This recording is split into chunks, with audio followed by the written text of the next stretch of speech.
Sebenarnya siapa sih setan? Setan itu adalah,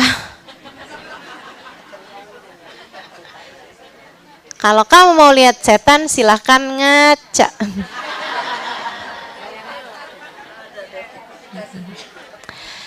Saudara sekalian, jadi gini, setan itu adalah anak keturunannya iblis.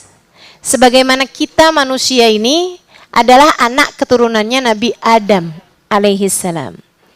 Jadi permusuhan antara setan sama manusia itu adalah permusuhan paling lawas, permusuhan paling kuno, permusuhan yang kamu gak usah ngarep satu hari antara kita sama setan saling terjadi perdamaian gitu. Jadi gak ada ceritanya. Emang gitu, udah Allah SWT bikin si setan itu ya udah emang musuh bebuyutan kita gitu. Dari sejak awal kejadian, dari sejak awal penciptaan. Gimana Nabi Adam alaihissalam Allah jadikan semuanya, Allah perintahkan semuanya sujud, ternyata setan iblis kagak mau sujud. Kan gitu kan ya? Kenapa iblis ente gak mau sujud? Kata Allah kan gitu tuh. Ya iblis, mana aka antas judait amartuk. Kata Allah, kenapa ente gak mau sujud? Padahal saya yang sudah perintahkan kepadamu buat sujud. Selama ini kan kamu kerjaannya sujud mulu. Nah sekarang nih, giliran saya suruh kamu buat sujud, kamu malah gak mau. Kenapa? Apa alasannya? Iblis gak beralasan, maaf ya Allah saya tadi gak dengar. Misalnya gitu. Nah ini kan anak bandel nih kalau modelnya kayak begitu ya. Bukan, akan tetapi alasannya iblis, ana khairun minhu. Saya kan lebih bagus daripada dia nih. Ngapain saya sujud sama dia? Ya Allah, kemarin-kemarin mah saya sujudnya kepadamu ya Allah. Lah sekarang engkau menyuruh saya sujud sama dia nih masalahnya nih. Ana khairun minhu. Saya lebih baik daripada dia. Saya udah ibadah cukup lama. 70.000 tahun saya udah ibadah kepadamu ya Allah. Dia anak kemarin sore, kenapa saya mesti suruh sujud sama dia gitu? Iblis nih. Kalau kamu merasa, kenapa saya mesti dengerin dia? Saya lebih tua daripada dia. Familiar nggak tuh kata-kata? Hadir yuk pengajian. Ustadzanya siapa? Ustadzah Ali terus. Umur berapa?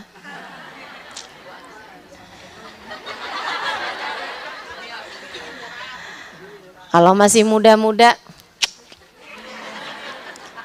nggak dulu deh.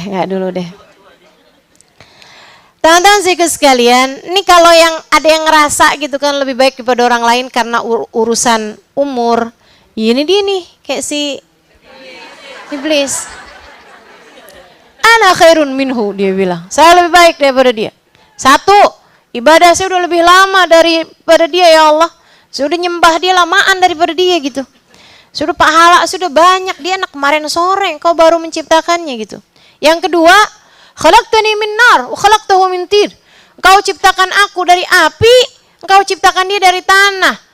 Api lebih mulia daripada tanah. Tanah diinjak-injak. Kalau api bisa bermanfaat. Ya kalau dikit. Kalau banyak mengebakar. Gitu kan. Jadi kalau ada orang nih zaman sekarang gitu kan. Saya lebih mulia lah daripada dia. Kenapa? Saya dong anaknya siapa? Nah, tuh yang ngungkit-ngungkit urusan asal muasal. Gitu kan ya. Mirip nih sama si iblis. Merasa diri lebih baik karena asalnya dari mana gitu. Itu si iblis nih. Allah murka kepada iblis. Kemudian Allah bilang, "Fakhruj minha fa innaka rajim." Iblis, mulai sekarang kamu saya usir dari surga. Keluarlah kamu iblis dari surga ini. Fa innaka rajim. Sesungguhnya kamu terkutuk.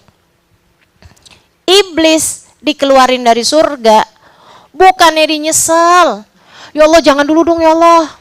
Ya Allah ini dulu deh ya Allah. Oke deh saya pikirin dulu deh ya Allah. Kayaknya saya sujud aja deh ya Allah daripada dikeluarin dari surga gitu. Misalnya gitu ya. Nyesel Karena dia nggak mau gitu kan, susah-susah tinggal di bumi misalnya gitu. Dia nggak kayak begitu. Iblis begitu dikeluarin dari surga, ente nggak boleh lagi tinggal di sini iblis. Fa innaka rajim, kamu terkutuk. Iblis bukannya dia nyesel, bukannya dia minta maaf sama Allah, apalagi minta maaf sama Adam gitu ya? Enggak, malah dibawa dendam ke sumatnya tuh. Malah dia bilang kayak begini nih, fa'anzirni ila yaumi yub'atsun. Ya Allah, kalau gitu tungguin aja sampai hari dibangkitkan. La uwiyannahum ajma'in, saya akan sesatkan Adam dan anak-anak keturunannya. Saya akan sesatkan anak Adam dan keturunannya. Illa ibadaka minhumul mukhlasin, kecuali hamba-hambamu di antara anak-anak Adam itu yang pada ikhlas, saya nggak bisa gangguin dia dah. Jadi bukannya nyesel, dia malah ngancem. Fa'amdirni ila yaumi yub'atsun, tungguin saya sampai hari kebangkitan, saya akan sesatkan anak-anaknya Adam. Jadi iblis tuh ngerti banget, faham bahwa Adam ini nanti bakalan punya anak-anak, gitu ya, bakalan punya keturunan anak manusia yang juga akan ditempatkan di atas muka bumi. Itu ngancem-ngancem si iblis. Sampailah kemudian Allah pun juga menurunkan Adam sesudah Nabi Adam makan buah yang dilarang sama Allah Subhanahu wa taala. Adam bersama dengan Hawa, namanya buah sok tahu. Sampai sekarang saya nggak pernah tahu nama buahnya itu apa. Nggak ada ceritanya loh. Buah huldi itu buah apa? Buah huldi itu artinya buah abadi, gitu kan? Buah huldi itu khalidin, dari kata-kata khalidin itu tadi ya, gitu kan? Wala taqrabah hadhihi syajarata fatakuna minal zalimin. Fawaswasa lahumus syaitan. Kemudian Allah tuh bilang sama Nabi Adam sama Siti Hawa kan, udah deh, ente berdua tinggal di surga, baik-baik di surga, kamu boleh makan apapun aja, kecuali pohon satu ini nih, jangan deket-deket, deket-deket aja nggak boleh, apalagi metik buahnya, deket-deket aja nggak boleh, apalagi metik buahnya. Metik buahnya nggak boleh, apalagi makan. Gitu kan. Nah teman-teman sekalian, nah ini banyak pembahasan nih dari para ulama-ulama. Ada banyak juga di antara para ulama tuh yang mengatakan kayak gini nih. Nabi Adam tuh tahu persis waktu Allah bilang la taqrabu hadhihi syajarah, jangan deket-deket nih pohon. Nggak deket-deket. Nabi Adam nggak deket-deket. Siti Hawanya kali, cewek nih. Cewek kan lain. Kalau dilarang malah tambah pengen deket. Kalau dibilangin sama lakinya nih ya, semuanya boleh kamu lihat kecuali yang ini. Yang duluan dilihat yang mana?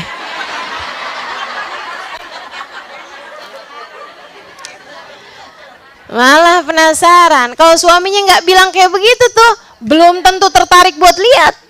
Tapi giliran suaminya ngomong kayak begitu malah ada apa nih dia yang ini nih, gitu kan? Oh mungkin Siti Hawanya gitu. Jadi Nabi Adam kemudian tergoda dengan bujuk rayu Siti Hawa. Enggak teman-teman, enggak gitu kok ceritanya. Ceritanya gimana sebenarnya? Nih ya, ini pembahasan tauhid teman-teman. Mungkin teman-teman jarang dengarnya, tapi perlu untuk disimak dengan baik. Kenapa pembahasan ini ada? Karena semua nabi-nabinya Allah tuh maksum. Semua nabi-nabinya Allah tidak akan berbuat dosa.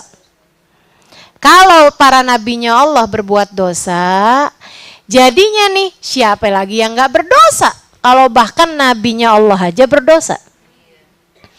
Kita bakalannya bisa nyalahin Nabi Adam. Ya mau gimana lagi, kita dosa lah. Nabi Adam ya bikin dosa. Kita bisa begitu gitu.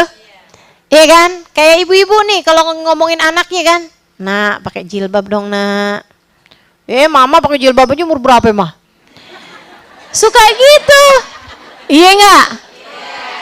Mama kan pakai jilbab juga baru-baru aja mah, pas habis ngaji-ngaji tempatnya Ustaz Halimah.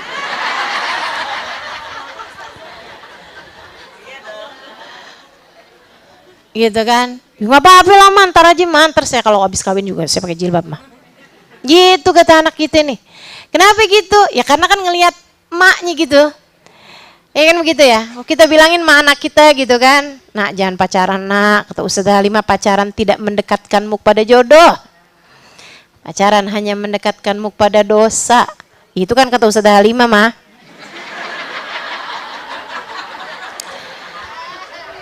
Mama emang dulu kagak pacaran mah.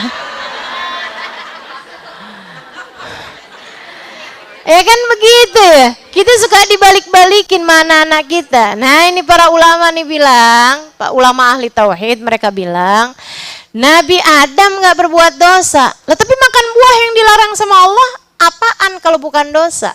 Allah larang, kemudian mereka makan. Nih gini teman-teman saya sekalian. Nabi Adam sama sekali tidak tertarik mendekati pohon yang dilarang sama Allah itu. Sama sekali nggak tertarik.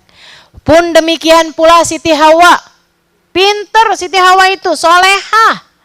Saudara sekalian tenang, kita punya jidah, kita punya jid, kita punya kakek, kita punya nenek moyang kita. Ini sangat soleh, sangat solehah. Nggak tertarik sama apa yang dilarang sama Allah Subhanahu wa taala. Wow, jangankan mau makan, deket-deket aja nggak berani mereka. Sama sekali nggak berani. Allah larang, Adam ingetin saya kalau sampai saya deket-deket sama tuh pohon. Hawa ingetin saya, kata Adam, kalau sampai saya deket-deket sama tuh pohon. Saling mengingatkan satu sama lain. Iya, bismillah. Udah yang lain juga banyak kok. Yang lain banyak, ngapain tertarik sama yang nggak boleh, sementara yang boleh aja banyak. Surga tuh makanannya banyak teman-teman.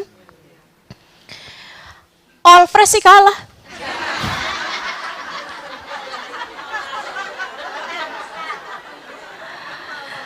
Ini banyak yang nggak tahu all fresh apaan sih. No, toko buah no yang di sono. Pokoknya kalah semuanya tuh, total buah apa segala macam kalah dah. Kalah. Sehingga sekalian saya muliakan, buah di surga banyak, makanan di surga banyak. Udah tenang aja, asal sebut ada semuanya. Asal kepengen ada semuanya. Surga, kan begitu ya? Teman-teman saya sekalian, nggak tertarik sama sekali. Akan tetapi, Nabi Adam tuh tahu biar kata enak di surga, bukan di sinilah seharusnya saya tercipta. Nabi Adam sangat paham itu. Nabi Adam itu berilmu, saudaraku sekalian. Nabi Adam bahkan diajarkan berbagai macam hal. Tapi ilmunya nggak kepake. Kalau di surga, mau ngajarin siapa?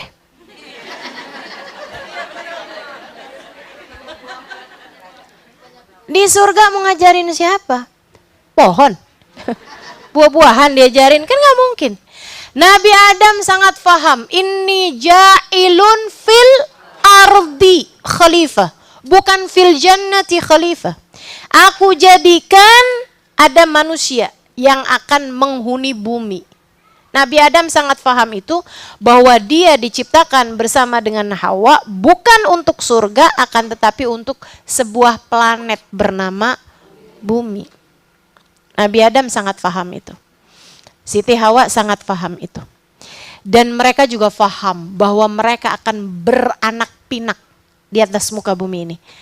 Kalau di surga nggak mungkin bisa hamil. Di surga itu umurnya orang berhenti. Makanya Nabi Muhammad cerita, a'marul jannah 33. Umurnya orang di surga tuh 33 tahunan deh gitu. Umur orang 33 tahun noh di surga noh. Di sini ada yang umur 33 tahun? Nah itu kalau masuk surga umurnya berhenti tuh segitu tuh. Dah tuh, nggak nambah, nggak ngurang. Teman-teman saya sekalian. Tapi kalau di bumi nih umur orang nambah. Nah kalau di surga umur orang nggak berhenti, berarti yang jadi bayi terus dong. Iya kan ya? Misal nih ibarat kata nih sampai dengan melahirkan Siti Hawa gitu kan. Nah habis ngelahirin umur orang berhenti. Begitu dia tinggal di surga tuh bayi. Berhenti dah umurnya, bayi terus. Nah kapan gedenya? Kapan hamilnya? Kapan melahirkannya lagi kan begitu? Jadinya Siti Hawa udah paham di surga orang umurnya berhenti. Nabi Adam paham urusan kayak beginian. Ini biar kata betah, tapi gimana ya? Di sini nih kita nggak bisa melaksanakan tugas. Gimana caranya nih biar kita bisa melaksanakan tugas? Gimana caranya ya biar kita turun ke bumi? Pikirin berduaan nih, kayak orang lagi menyelesaikan visi misi gitu. Mana ya caranya ya Hawa ya? Nggak ngerti gimana nih enaknya ya?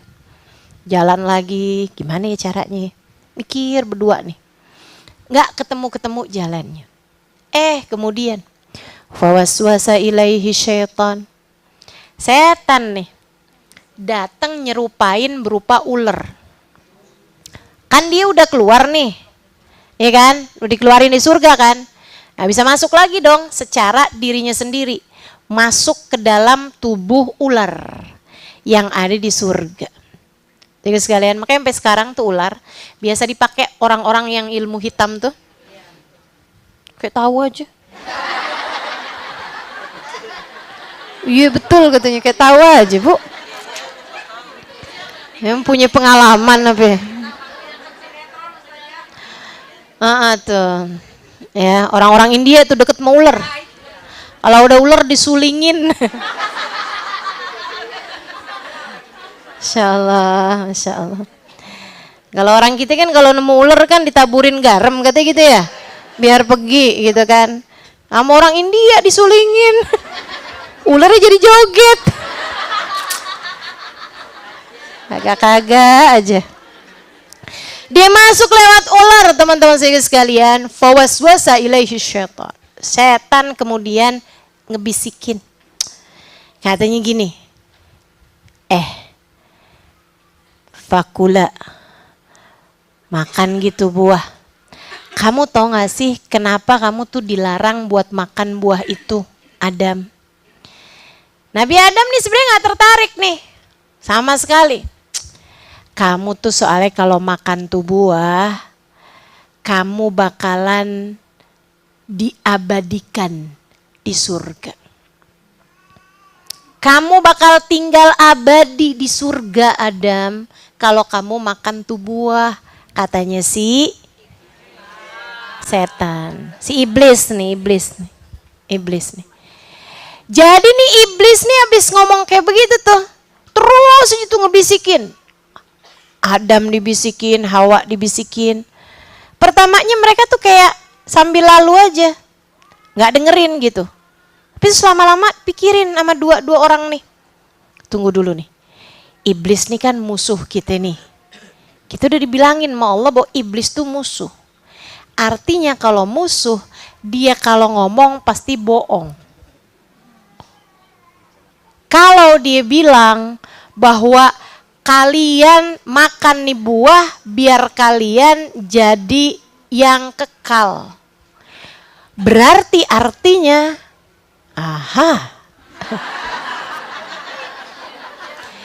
kita kalau makan nih buah pasti bakalan jadi penyebab kita diturunkan ke bumi. Iya juga ya. Bener pasti kayak gitu. Ini dia nih caranya nih. Kayaknya nih dia nih caranya nih. Dipikir-pikir, iya pasti dah nggak ada lagi nih. Kita udah liatin jalan-jalanan di surga, nggak ada pintu keluar.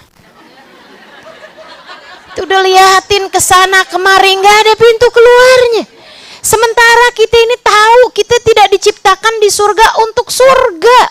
Kita ini diciptakan untuk beranak pinak dengan banyak menghuni bumi gitu. Untuk kita ajarkan ilmunya Allah, kita kenalkan kepada anak-anak kita cara mendekat kepada Allah, beribadah kepada Allah sebagai salah satu penghuninya surga gitu kan.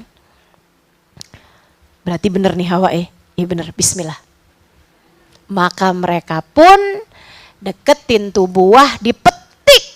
tentu secara sengaja mereka pun makan buah tersebut dan terjadilah Allah Subhanahu wa taala kemudian mengeluarkan mereka dari dalam surga. Itu begitu dimakan perhiasannya pada berterbangan. Ada berterbangan, kalungnya bermutiara. Pakai mahkota dong. Orang di surga tuh pakai mahkota loh, jangan salah. Semuanya jadi ratu, semua jadi raja. Ya kan? Bidadarinya jadi pelayan gitu. Wow, akhirnya berterbangan nih perhiasannya. Kemudian Allah Subhanahu wa taala menurunkan mereka dari dalam surga. Kabarnya itu Nabi Adam begitu makan langsung keluar tulang. Jakun. Ya Allah, apa ini ya Allah? Kata Nabi Adam gitu. Halalak waliduriyatak ila yaumil qiyamah. Adam, no buat kamu noh. Kamu makan buah itu tadi. Itu adalah kayak semacam hukuman gitu ya. Itu adalah untuk kamu wahai Adam dan untuk semua anak-anak laki-lakimu sampai hari kiamat. Makanya anak laki punya jakun. Ya kan? Punya jakun. Coba pegang punya jakun apa enggak nih?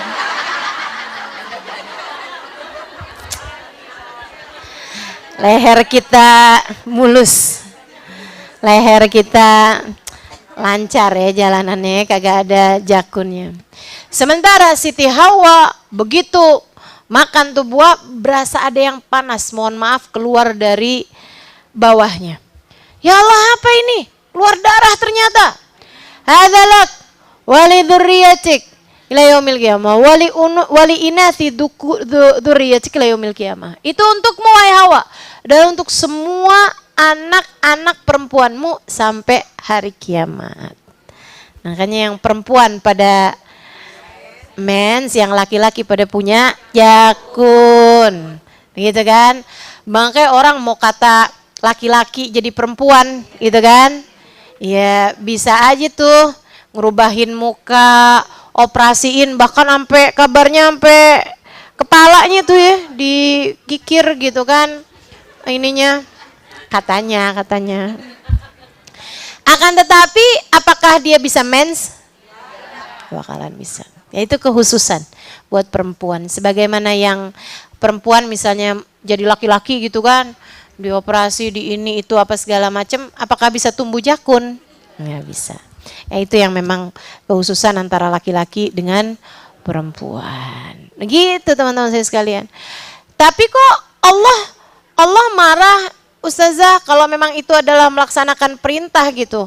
Ya karena seharusnya kalau dilarang ya udah jangan kerjain aja gitu. Nanti akan ada juga kok jalannya gitu kan. Meskipun memang itu juga merupakan ketetapan dari Allah Subhanahu wa taala juga pada akhirnya bahwa memang kita anak manusia ini erat dengan berbuat kesalahan ataupun melanggar dari aturan-aturan yang telah Allah Subhanahu wa taala tetapkan.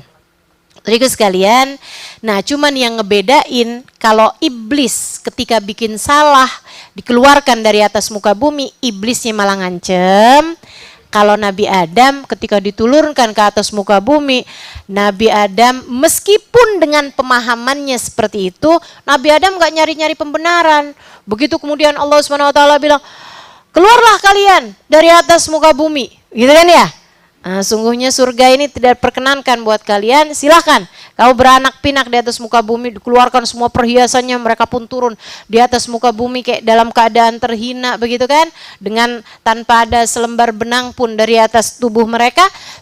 Teman-teman saya sekalian, Nabi Adam gak bilang, ya Allah nih sebenarnya saya nih emang udah diskusian nih Allah sama Hawa, ini adalah cara kami ya Allah biar keluar di atas muka bumi, karena kami tahu ya Allah untuk inilah kami diciptakan. Gak gitu, gak nyari-nyari pembenaran. Begitu diturunkan ke atas muka bumi, meskipun dengan seperti yang tadi saya sampaikan, dengan pemikiran bahwa Nabi Adam memang paham betul bahwa beliau tercipta tidak untuk surga akan tapi untuk bumi, untuk dunia ini. Nabi Adam yang disampaikan adalah Rabbana zalamna anfusana wa illam taghfir lana lanakunanna minal khasirin. Gitu. Ya Allah, kita udah salah ya Allah. Kalau Engkau nggak ampuni, kalau Engkau nggak rahmati, ya Allah kami pastilah akan menjadi orang-orang yang hancur. Kami pastilah akan menjadi orang-orang yang binasa dan merugi ya Allah. Maafkanlah atas segala dosa-dosa kami. Gitu. Jadi kamu kalau bikin salah termasuk yang mana nih? Nyari pembenaran kayak si iblis, atau ngaku salah dan memohon ampun seperti ada, gitu. Tuh ya, tinggal lihat-lihat aja. Saya termasuk yang mana nih? Oh, saya kayaknya kok lebih sering nyari pembenaran ya. Jangan-jangan. Gitu teman-teman saya sekalian. Jadi emang musuh bebuyutan kita di atas muka bumi juga Adam sama Hawa digodain. Mereka punya anak, ya kan? Qabil, Habil digodain. Begitu kan? Sampai kemudian si Qabil masih Habil noh, sianan banget. Ya Allah, ya Allah. Sampai saling bunuh membunuh. Kerjaan siapa itu? Qabil sama Habil sih tetap, tapi digodain sama setan. Ya gitu terus tuh, sampai ke cucu ini apa, sampai ke zaman kita sekarang ini. Teman-teman sekalian, Nabi Muhammad cerita, si setan ini godain. Di mana sih Ustazah godainnya? Godainnya di mana? Kita nggak ketemu nih. Allah jadikan setan mengalir bersama dengan darah kita. Inna syaitan la yajri fil insani majrad dam fabayyiku majarihi bil ju'. Kata Nabi Muhammad, sungguhnya setan mengalir dalam diri manusia seperti aliran darah. Maka sempitkanlah jalur masuknya setan dalam diri kalian dengan puasa, dengan lapar. Sering-seringlah lapar, setan jadinya nggak punya cukup banyak jalan untuk mengganggu, menghasut, membisiki kita dengan berbagai macam hal. Ngalir kayak aliran darah. Allah juga cerita di surat An-Nas, alladzi yuwaswisu fi sudurin nas minal jinnati wan nas. Tapi sebelumnya Allah kasih tahu si setan ini, alladzi yuwaswisu fi sudurin nas, yang selalu membisiki dalam hati manusia. Minal jinnati wan nas, yang dibisiki itu antara manusia atau jin. Jadi jin juga dibisikin sama setan. Jin juga dibisikin sama setan, sama kita. Ustazah, jin siapa lagi tuh? Tuh jin yang suka nakut-nakutin orang tuh. Jin tuh tinggal barengan sama kita teman-teman. Jadi jin tuh bukan setan. Jin juga dibisikin sama setan, sama kita gitu. Jin juga digangguin sama setan, gitu kan? Nah, yang suka orang-orang lihat penampakan, bikin ini gerak, bikin itu gerak. Jangan kamu kira itu setan, bukan. Itu jin. Itu jin, jin iseng. Jin gabut noh. Iya beneran dah. Saya kasih tahu ya. Nih, saya kasih tahu. Makanya saya nggak pernah takut sama jin. Nih, saya nggak pernah takut sama jin, teman-teman. Teman-teman saya sekalian, nih ya. Kalau jin itu kemudian memang asal muasalnya iblis itu dari jin yang sebelumnya tinggal di atas muka bumi ya. Memang itu karena minal jin kata Allah. Fafasaqa min amrobi. Tapi jin yang sekarang ada di atas muka bumi itu lain lagi. Itu adalah makhluknya Allah SWT yang Allah ciptakan, tinggal juga di atas muka bumi ini. Tinggal juga di atas muka bumi. Umur mereka lebih panjang daripada kita. Ada yang sampai 500 tahun, 600 tahun gitu. Makanya ada orang nulis kesaksian jin Islam. Gak ada tuh bukunya tuh. Itu cerita tentang jin yang hidup di zamannya Nabi Muhammad. Gitu. Ketika buku itu ditulis tuh dia menceritakan tentang bagaimana dia berjumpa dengan Sayyiduna Muhammad sallallahu alaihi wasallam. Yarhamukillah. Itu yang bersin manusia bukan? Tahu ada perwakilan yang hadir juga. Kita lagi diceritain, datang yuk kata gitu. Mereka tinggal juga di bumi ini juga teman-teman. Tinggal barengan juga nih sama kita nih. Tinggal barengan sama kita gitu ya. Makanya kalau tempat-tempat yang kayak sebenarnya kelihatannya kayak sepi gitu. Itu belum tentu sepi loh. Belum tentu sepi. Bisa jadi rame gitu. Saudara sekalian Allah ceritain tuh Nabi Muhammad ketemu sama jin di surat jin itu. Surat Al-Jin. Nah itu tuh. Kamu baca ada tuh. Itu cerita tentang bagaimana Nabi Muhammad berjumpa dengan kaum jin ini. Saudara sekalian, itu Allah Subhanahu wa taala kasih Nabi Muhammad tuh ketemu sama jin sesudah Nabi Muhammad kecewa karena berdakwah kepada orang Taif kagak ada yang mau ikut ajarannya Nabi Muhammad, Nabi malah dilempari orang. Dilempari anak-anak dan budak-budak dengan batu kerikil sampai berdarah-darah kakinya Nabi. Nabi pulang dalam keadaan kecewa. Allah kayak mau menghibur Nabi Muhammad alaihissalam. Nabi Muhammad, orang-orang kagak beriman sama kamu, tenang. Ada makhluk lain yang akan aku jadikan beriman kepadamu. Nabi lagi duduk di bawah sebuah pohon. Kemudian datanglah jin-jin saat Nabi Muhammad lagi baca Quran. Jadi Nabi Muhammad baca Quran di bawah pohon. Nabi tuh diem-diem baca Quran gitu kan. Nah, Nabi Muhammad lagi enak baca Quran nih. Tiba-tiba Nabi Muhammad disamperin. Nah, Allah buka pandangan matanya, Nabi Muhammad kelihatan tuh jin. Gitu ya. Kelihatan. Nabi Muhammad tuh pandangan matanya nggak sama kita. Nabi Muhammad lihat jin, Nabi Muhammad lihat setan, Nabi Muhammad lihat malaikat, Nabi Muhammad lihat segala macam gitu. Jadi Nabi Muhammad didatengin tuh sama jin. Mereka bilang inna sami'na qaulan ajaba. Kan gitu ya? Inna sami'na kalaman apa qaulan? Kalaman ajaba. Kita denger nih suara ajib banget nih. Enak banget nih. Enak banget sih, apaan sih nih?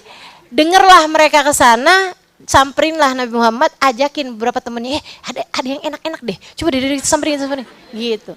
Datanglah mereka ke sana, nanya-nanya, itu apa gitu kan. Nabi Muhammad jawabin, oh ini adalah wahyu. Oh kayak yang pernah kita dengar juga nih. Gitu kan. Jadi ada juga jin-jin yang sudah beriman sebelumnya. Gitu kan. Beriman mengikuti ajarannya Nabi Isa, ajarannya Nabi Musa gitu. Akhirnya mereka pun beriman kepada Sayyiduna Muhammad sallallahu alaihi wasallam. Nah, jin-jin yang pertama kali beriman ini mereka kemudian berdakwah.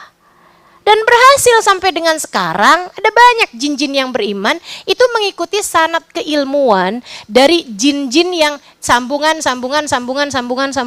sampai kepada jin yang pernah dengar bacaan Qur'annya Nabi Muhammad.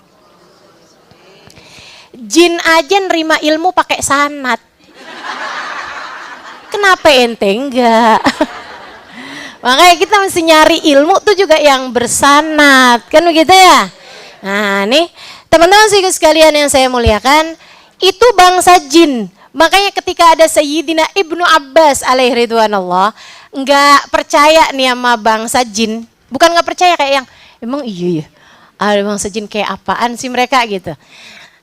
Nanya sama Nabi, kayak apaan sih Rasul bangsa jin? Satu hari Nabi Muhammad ngajak jalan Sayyidina Ibnu Abbas. Teman-teman sekalian, sampai kemudian di tengah tanah lapang Nabi Muhammad bilang sama Sayyidina Ibnu Abbas sesudah bikin garis. Bikin garis di bawahnya Sayyidina Ibnu Abbas, digarisin nih. Garisin, dilingkarin, kemudian bilang, Ibnu Abbas, jangan keluar dari garis ini ya.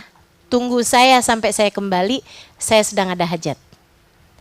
Lebek ya Rasulullah. Untung sahabat tuh apa-apa sami'na wa atokna. Nah, kalau ada sahabat modelan yang gak sami'na wa atokna, gak selamat aja dah. Jalanlah Nabi Muhammad datengin hajat beliau. Habis selesai teman-teman saya sekalian, lagi Nabi Muhammad pergi nih. Sayyidina Ibnu Abbas saya sendirian kan gitu. Sepi bener ya nih tempat. Nggak lama dilihat ada kafilah bawa barang dagangan. Habis itu kemudian gelar-gelar nih. Gelar-gelar dagangannya tuh digelar. Tuh ya, kayak Jumatan tuh di depan sini nih Al-Ittihad banyak nih.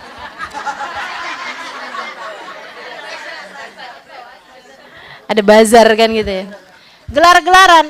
Habis itu nggak lama kemudian datang orang-orang pada belanja. Ada yang nggak lama datang lagi kafilah lain, sampai rame. Sayyidina Ibnu Abbas mikir kayak begini nih, ada pasar di sini. Kayak nggak pernah tahu tempat ini ada pasar. Ternyata pasar rame bener nih di sini. Tuh orang jualan baju, jualan makanan gitu kan.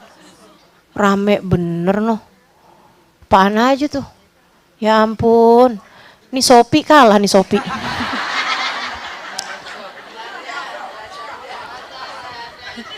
Lazada, Tokopedia ya kan. Oh udah tuh.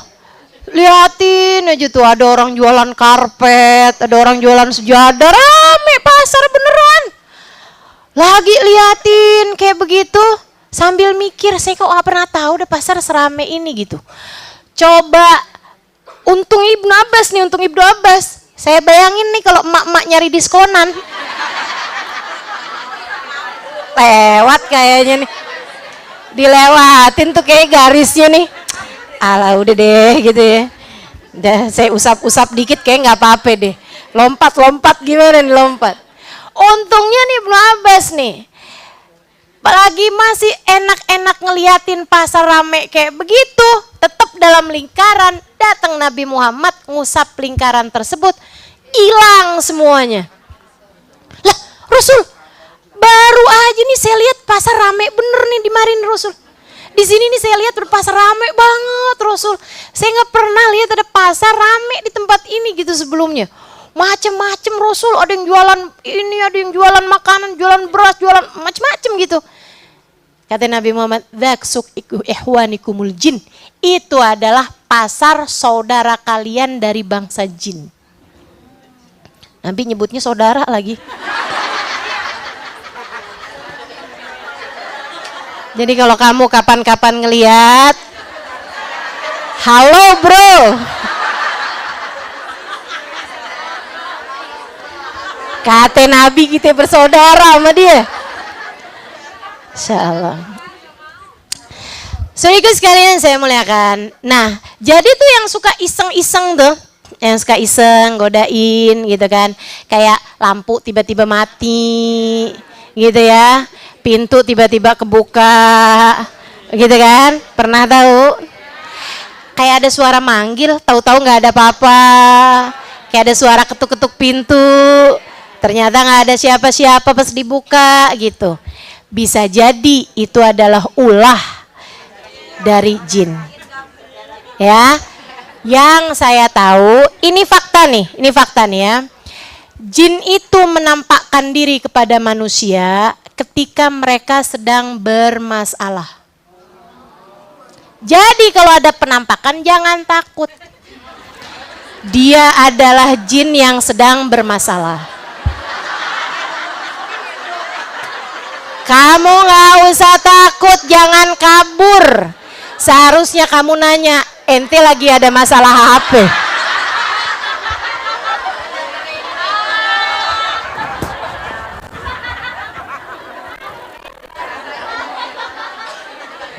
Insyaallah.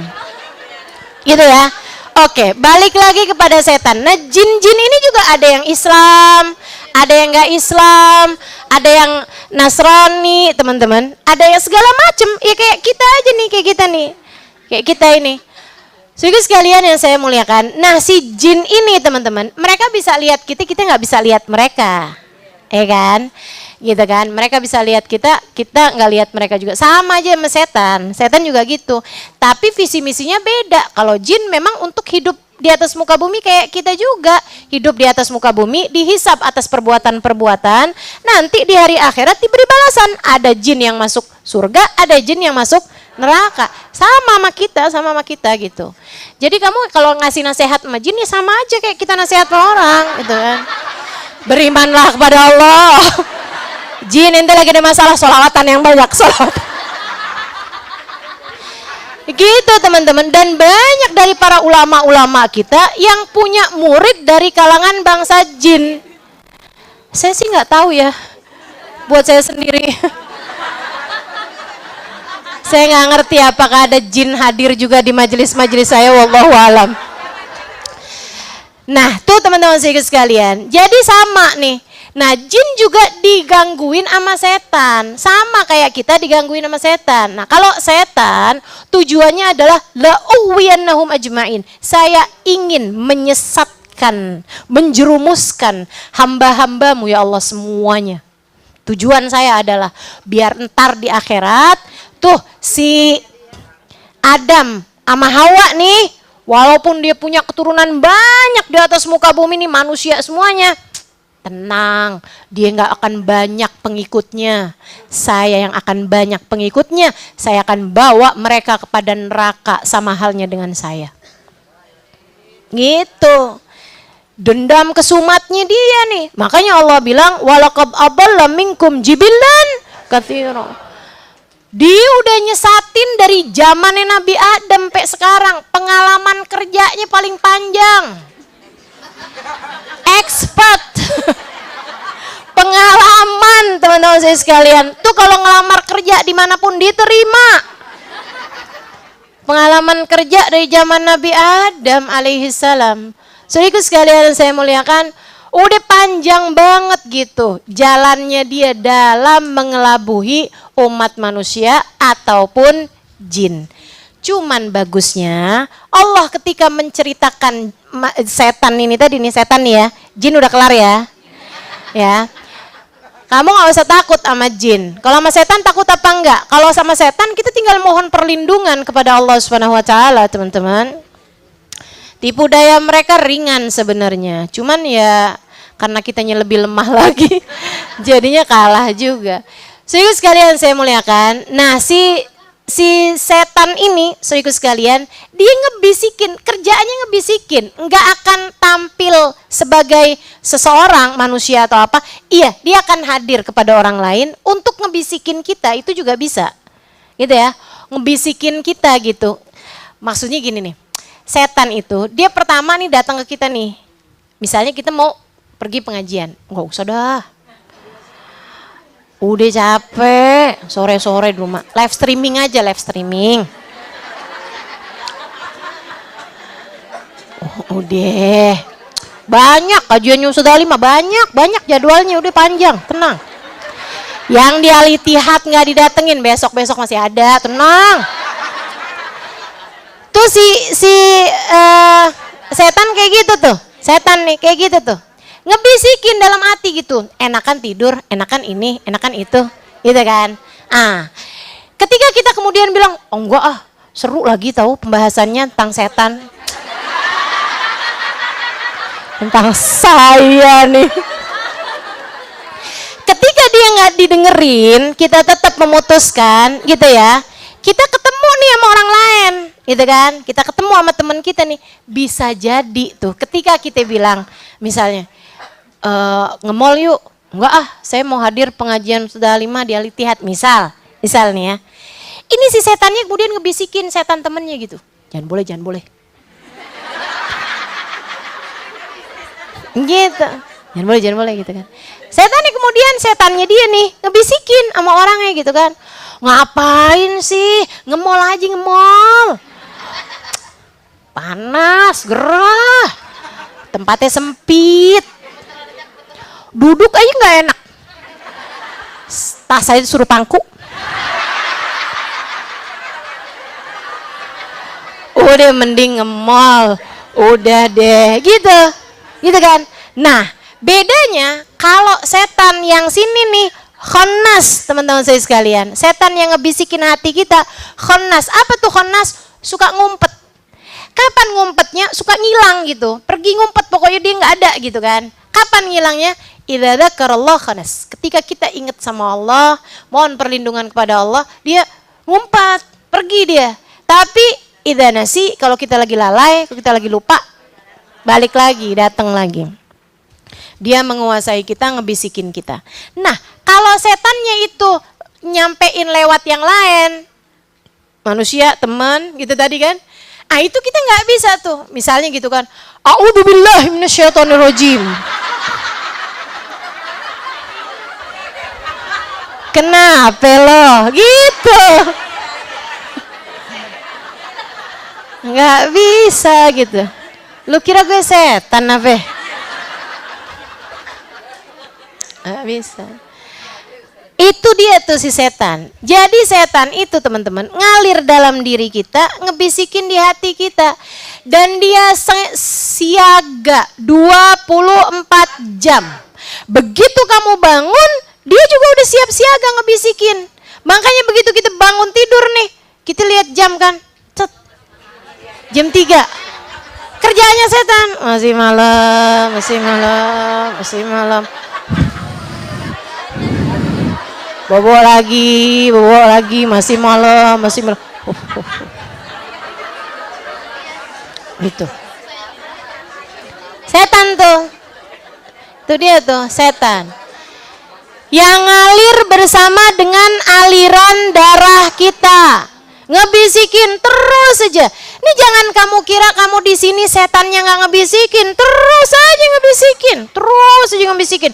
Bikin kita nggak konsentrasi, bikin kita ngobrol sendiri, bikin kita sibuk main HP, bikin kita, waduh, mikir macem-macem. Oh dia nih, ulahnya si setan tuh, ulahnya si setan. Kadang-kadang ada gitu yang mikirin gitu, Ustazah Halimah nih ya.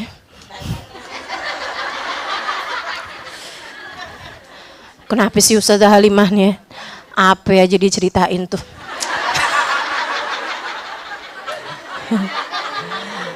Gitu. Tujuannya biar nggak konsentrasi gitu terhadap apa yang saya sampaikan. Wah, pokoknya ada pengalaman kerjanya macam-macam. Dan teman-teman saya sekalian, nih ya, pelajaran penting. Salah satu pelajaran penting sesudah saya mempelajari setan. Setan itu tidak selalu mengajak kamu untuk berbuat maksiat, berbuat dosa. Enggak selalu. Banyak banget setan yang masuk pada manusia, terutama anak-anak muda kita nih, anak generasi Z nih, Gen Z nih. Banyak teman-teman yang setan itu masuknya lewat rasa sedih, putus asa, anxiety, merasa dicuekin, ngerasa baper, galau, cemas, panic attack.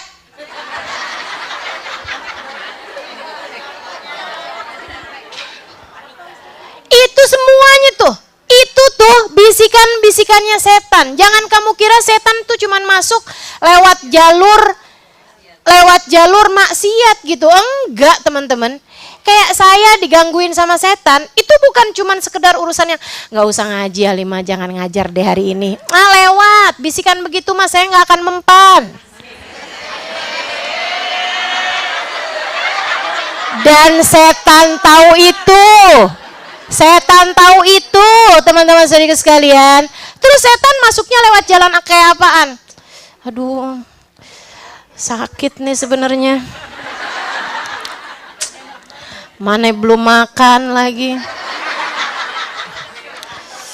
Gini amat ya jadi ustadzah zaman sekarang. Sedih bener saya. Ini orang-orang gak ngerti sih ya penderitaan saya. Gitu. Terus kayak merasa kayak menderita gitu. Ini orang gak ada yang tahu aja. Saya tuh sebenarnya sakit kaki loh. Saya tuh sebenarnya lagi sakit kepala nih. Belum makan loh saya nih. Kayak gitu tuh. Jadi akhirnya tuh kayak bikin hati saya jadi sedih gitu. Bikin hati saya jadi kayak yang, aduh buruan dah ngajar, buruan. Gitu teman-teman saya sekalian. Ada banyak banget gitu cara-caranya setan untuk masuk pada diri setiap orang. Gitu. Jadi hati-hati sama rasa sedih yang masuk dalam hatimu, seringkali itu adalah bisikan setan.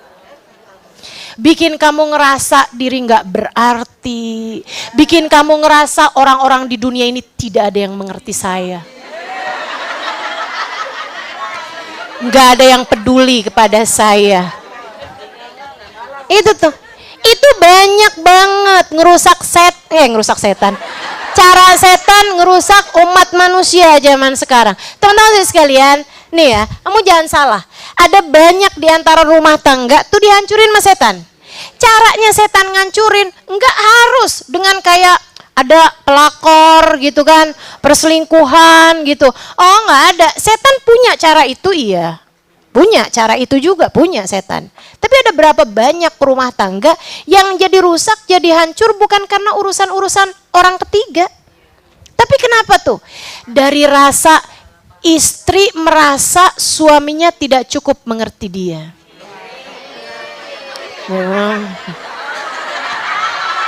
Banyak ternyata di sini.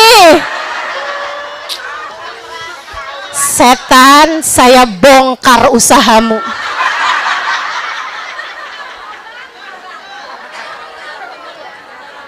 Mari kita bongkar-bongkaran ya. Ya Allah, ya Allah. Itu cara kerja setan, teman-teman saya sekalian. Merasa diri kalau kenapa ya dia sekarang berubah. Dia tak lagi perhatian seperti dulu. Dia sudah tidak lagi mencintai saya. Saya memang perempuan yang sangat menyedihkan. Saya memang tidak berharga. Suami saya aja nggak cinta sama saya. Kerjaan setan. Juga sekalian, kerjaan setan tuh. Gitu kan?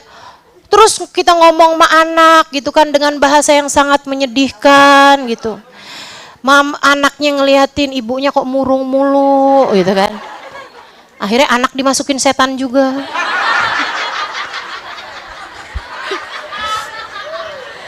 Aduh. Ntar suami gitu juga. Saya udah capek-capek kerja, pulang istri mukanya manyun mulu. Dimasukin setan. Sekarang dia tidak lagi menghargai saya sebagai suaminya. Sudah saya capek-capek kayak begini, dia malah kayak gitu tampangnya manyun mulu. Istri model apa kayak gitu? Udahlah, cuekin aja. Kan gitu tuh. Dia nggak tahu, saya tuh suaminya. Kunci surga dia tuh ada di tangan saya. Saya telan aja kunci surganya.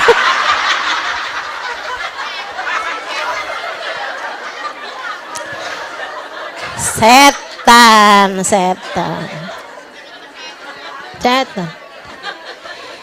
Jadi sekarang mestinya kayak gimana Ustazah? Pahami itu bahwa itu adalah, nih dia nih setan. Tiap kali gitu kan, setan membisikkan bahwa kamu tidak berharga. Siapa bilang? Saya berharga. Ya dia nggak cinta lagi sama kamu. Saya berharga sebab saya hambanya Allah. Saya berharga sebab saya umatnya Nabi Muhammad. Nabi Muhammad sayang saya. Allah sayang sama saya. Tapi suami kamu nggak sayang sama kamu. Siapa bilang? Pokoknya tiap setan bisikin jangan percaya. Jangan percaya teman-teman. Gak ada jalan dia tuh kecuali bawa kamu menuju neraka. Tujuan dia tuh bikin kamu sedih. Lihatin aja, kamu kalau sedih emang sholat jadi rajin, boro-boro. Jadi tambah males sholat. Betul? Mau ibadah males, mau kemana males, mau makan aja males. Mau makan aja males. Itu dia tuh, si setan tuh kerjaan. Makanya sekarang kalau lagi malas makan, a'udzubillahi minasyaitonirrajim.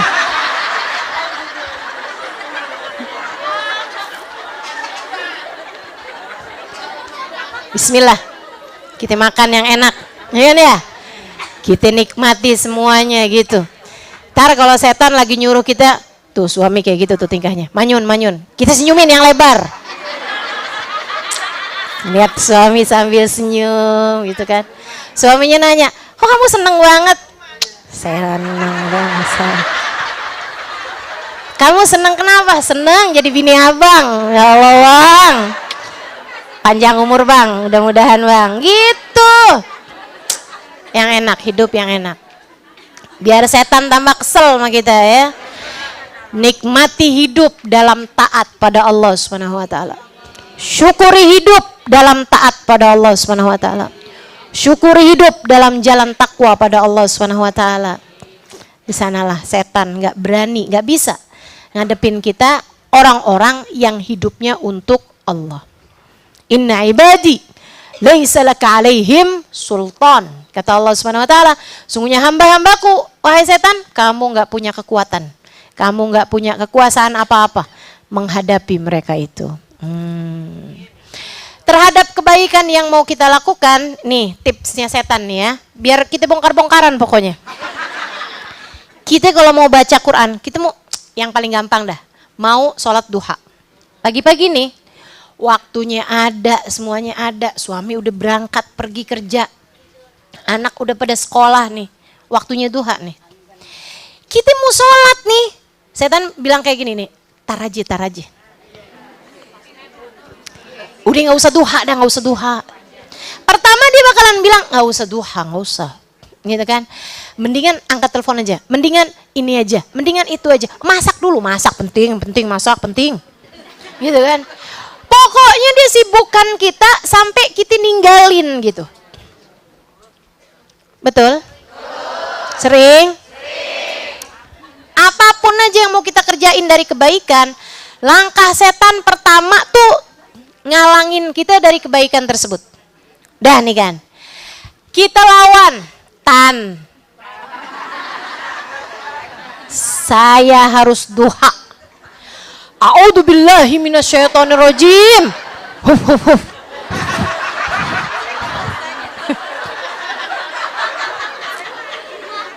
Usir dah. Salat nih kita nih doa nih. Baru wudhu nih, setan gini. Iya tapi ntar aja. Masih lama waktunya. Masih 6:30 loh. Masih jam 7. Waktu terbaik. Ini pinter banget setan. Terbanget, lebih pinter daripada kita. Lebih pinter daripada Ustadz Alim. Ya nggak ada kemana-mana saya bandingin sama setan teman-teman. Jadi nggak usah kagum sama ilmu saya gitu ya. Nggak ada apa-apanya sama setan. Alim terus cemen. Kata setan gitu. Sehingga sekalian saya muliakan, lebih pinter setengah mati daripada kita gitu kan. Jadi setan tuh langsung nih, kamu nggak tahu waktu terbaik buat sholat duha 1/3 pagi. Jadi sekarang belum masuk waktunya. 1/3 pagi tuh jam 9, nanti nggak tahu apa ilmunya. Gitu tuh, setan ngebisik-bisikin gitu kan, tar aja. Tujuannya dia adalah buat sampai bikin kita, ya lewat deh. Sering. Inna akthar siya ahlin nar minat taswif. Kata guru saya Hubabah Nur menyampaikan hadis Nabi Muhammad, kebanyakan teriakan ahli neraka dari menunda-nunda. Ya ampun, coba tuh hari saya. Ya ampun, coba tuh hari saya. Gitu. Dia sedih banget ketika ngelihat amal ibadahnya, ya Allah, saya nggak ngerjain ini, saya nggak ngerjain itu, saya nunda tuh hari, saya kenapa tuh gitu. Oke, jadi kalau setan bilangin tar aja, kita bilang kagak ada ceritanya, sekarang. Lawan dengan kata-kata sekarang. Kenapa gitu? Ya entar aja kita nggak tahu apa yang terjadi. Daripada main entar-entaran lebih baik sekarang. Daripada entar-entaran lebih baik segerakan. Gitu ya. Kita pun wudhu, mulai sholat duha nih. Setan masuk lagi. Dia bilang, sholatnya yang cepet dong biar keburu banyak rokaat. Biar dapat banyak rokaat, sholatnya cepetan. Jadilah kita gitu, kayak orang beling satan sholat. Bismillahirrahmanirrahim. Alhamdulillahirabbil alamin maliki yaumiddin. Iyyaka na'budu wa iyyaka nasta'in. Ihdinas siratal mustaqim. Siratal ladzina an'amta 'alaihim ghairil maghdubi 'alaihim waladdallin. Amin. Kata malaikat Raqib, malaikat Atid, dia baca apaan sih?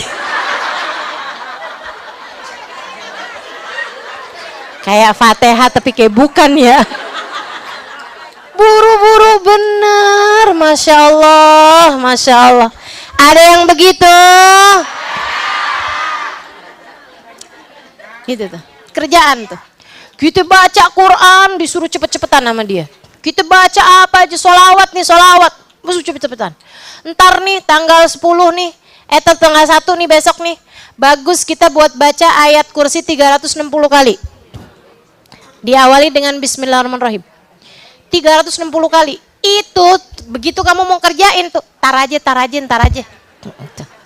Begitu kita tetap pegang nih tasbih, kita mulain baca nih. Dia akan datang.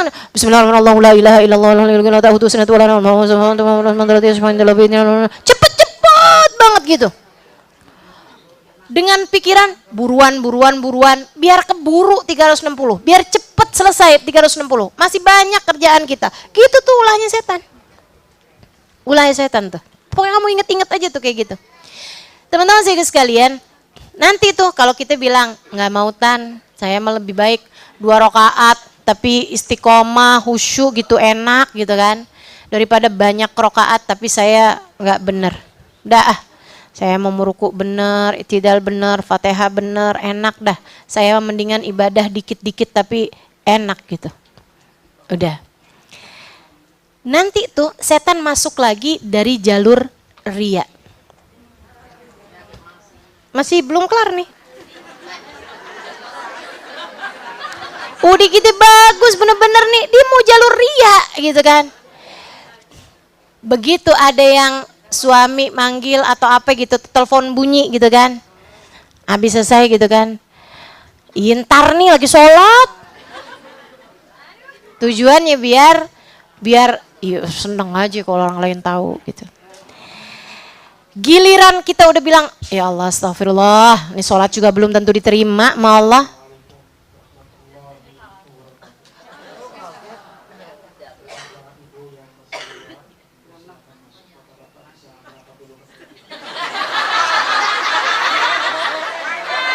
Kaget bener deh saya. Kenapa sih itu? Oh iya. Oke, boleh lanjut? Abisnya udah nih berhasil nih. Kita nih nggak ada ceritanya buru-buru, semuanya enak, khusyuk apa semua. Masih itu. Abis kelar nih, udah selesai nih. Setan masih juga menyuruh kita buat sum'ah. Udah selesai, ibadahnya udah selesai. Orang nggak ada yang tahu juga. Orang nggak ada yang tahu juga. Tapi itu kita kayak ada rasa kepengen orang lain denger gitu. Teman-teman saya sekalian. Akhirnya suami nanya atau temen nanya gitu, kamu kalau pagi ngapain sih? Ya duha lah.